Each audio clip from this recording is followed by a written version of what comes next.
নমস্কাৰ বন্ধু বান্ধৱীসকল, আপোনালোকক মোৰ চেনেললৈ স্বাগতম জনাইছোঁ।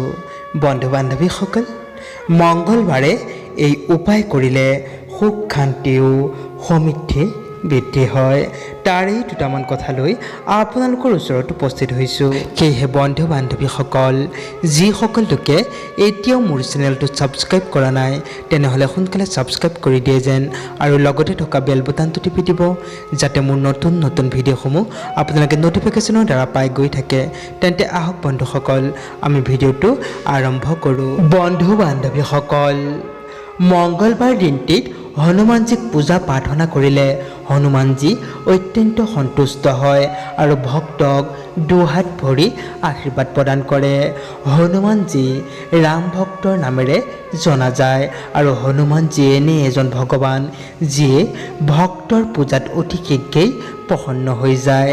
এবাৰ যদি কোনো ব্যক্তি হনুমানজীৰ চৰণলৈ আহি যায় তেন্তে তেওঁৰ সকলো দুখ দূৰ হৈ যায় আৰু লগতে শ্ৰীৰাম আৰু ভগৱান শিৱৰ অশেষ কৃপা প্ৰাপ্ত হয়। মংগলবাৰ দিনটিত হনুমানজীক শুদ্ধ মনেৰে পূজা কৰাৰ ফলত ব্যক্তিৰ সকলো চিন্তা দূৰ হৈ যায় আৰু লগতে সকলো কামতেই সফলতা লাভ কৰিব পৰা যায়।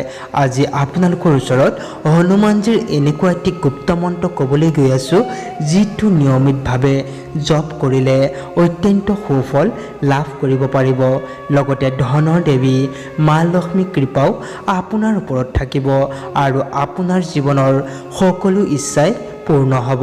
মংগলবাৰ দিনা ৰাতিপুৱা বা সন্ধ্যা সময়ত স্নান আদি কৰি শুদ্ধ বস্ত্ৰ পৰিধান কৰি ভগৱান হনুমানজীৰ ওচৰত এটি শুদ্ধ সৰিয়হৰ প্ৰদীপ জ্বলাওক আৰু এই মন্ত্ৰটি 21 বাৰ জপ কৰক।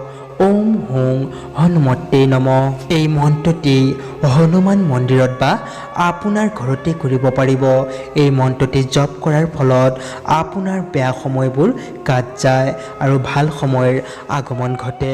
আজিলৈ ইমানেই, ধন্যবাদ।